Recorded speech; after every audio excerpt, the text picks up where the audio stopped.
اهلا يا حبايبي، وكمان دلوقتي احنا رحنا الملاهي. شوفوا الملاهي اللي في حديقة الحيوانات كانت ايه، وكانت جميلة ازاي. بس مع الاسف برضو برغم حلاوتها وبرغم جمالها تعتبر غالية جدا بالنسبة للمستويات اللي زينا، اللي زي حالتنا.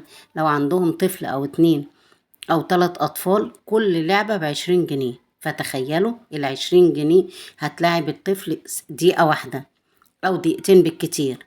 فانت هتلاعب ابنك او بنتك، هتلاعبهم بقد ايه؟ الملاهي حلوة والملاهي جميلة، بس تعتبر بالنسبة للناس الغلابة مش فلوسها يعني كتيرة.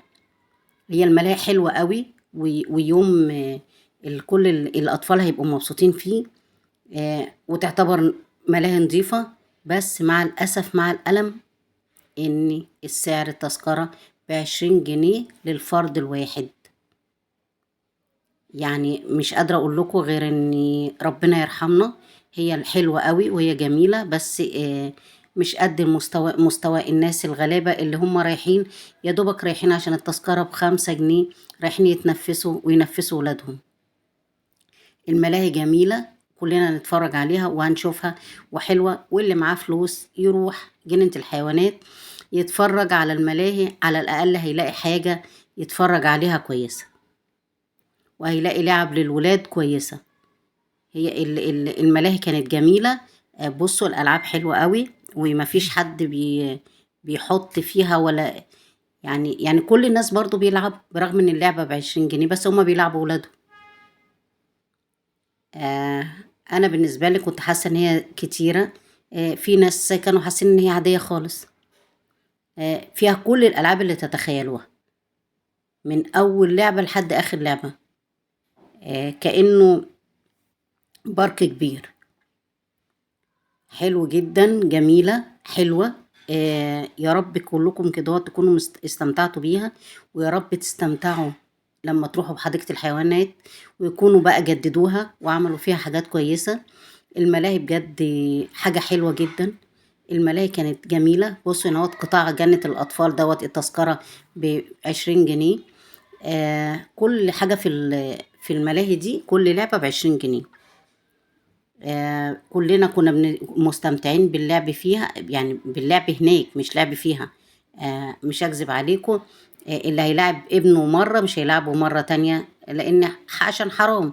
هو خارج عشان خاطر يفسحه ويشمموا هوا، مش خارج عشان الفلوس بتاعته تخلص ويلاقي نفسه على آخر اليوم ما معوش فلوس خالص. بس بصوا جميلة ازاي، بصوا جميلة ازاي، حلوة بجد، حلوة بجد. ممتازة أصلا. آه، حاجة حلوة في حديقة الحيوان. حاجة حلوة.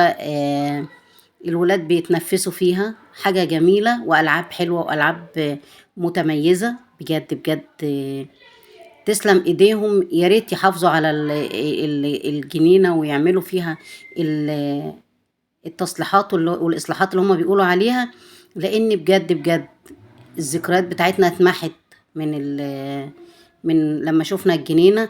فيا رب كده الكل يتفرج على الملاهي ويبقى حلو قوي، ويروح ويستمتع. وإن شاء الله لما هيفتتحوها تاني ويعملوا لها الإصلاحات اللي فيها والتوسعات اللي فيها، أكيد هتبقى حديقة الحيوانات شكل تاني وشكل جميل. بس احنا دلوقتي مع الملاهي، وكلنا نستمتع مع الملاهي ونستمتع بكل لعبة الولاد بيلعبوها، وكل لعبة الكبار بيلعبوا بيها.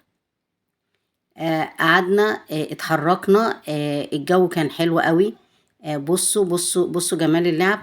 مفيش لعبة ما صورتها لكوش، مفيش لعبة ما جاتش في التليفون اهي. ويا رب يكون التصوير هنا واضح وحلو وجميل. بصوا كمان اللعبة دي، بصوا في قلب المية، في قلب المية عربيات كده في قلب المية. بصوا جميلة قوي قوي، حلو قوي. برضو سعرها 20 جنيه لكل فرد. لعبة حلوة قوي جميلة بجد بجد. المكان نفسه تحفة، المكان بتاع الملاهي تحفة. بص الناس مستمتعين ازاي، بص الابهات والجدود مستمتعين ازاي. بجد رحلة كانت حلوة، رحلة كانت ممتعة، بالذات كمان في الملاهي. احلى حاجة الولاد اتبسطوا بيها الملاهي، اتبسطوا بكل حاجة في الملاهي. انا صورت لكم كل اللعب اللي موجودة. مفيش لعبة ما صورتهاش. يعني اللي عايز يروح الملاهي هيلاقي كده هو كل حاجة موجودة عنده. وهابي لاند اهوت. اهوت بصوا كمان في لعبة هي هتيجي. بصوا اهي، احنا واحنا بنصورها اهي معاكم.